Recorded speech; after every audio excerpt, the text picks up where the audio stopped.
శరత్చారి గారు, నమస్తే అండి.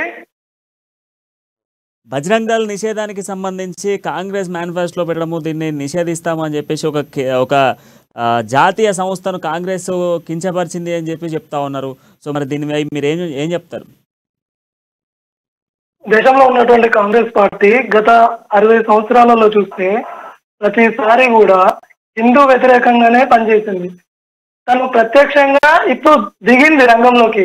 ఇంతకుముందేమో పరోక్షంగా ఉగ్రవాద సంస్థల్ని కానీ లేకపోతే ఇస్లామిక్ సంస్థల్ని కానీ ఇమ్మడి పెట్టుకొని హిందూ అమ్మాయిల్ని కానీ లేకపోతే హిందూ నాయకుల మీద కానీ లేకపోతే బజరంగ్ దళ్ కార్యకర్తల మీద కానీ.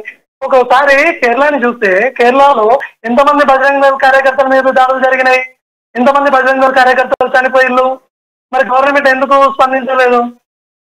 ఒక్కసారి కూడా ఈ వామపక్షం ఉన్నటువంటి పార్టీలు ఒక్కసారి కూడా ఎందుకు ఖండించలేదు?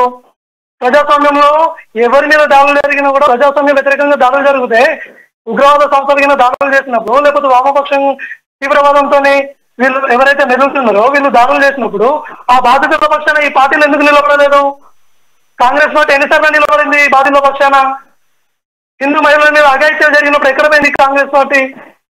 పిఎఫ్ఐ ఉగ్రవాద సంస్థలతోని ఉందని చెప్పేసి నిజామాబాద్ లో, మన దగ్గర నిజామాబాద్ లో అన్నగారు అగేనెస్ట్ గా హిందూ కాంగ్రెస్ పార్టీ పనిచేస్తుందని ఫ్యాక్ట్ బేసిస్ లో చెప్పండి అన్న.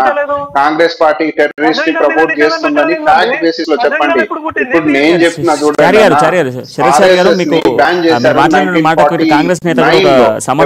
పటేల్ గారు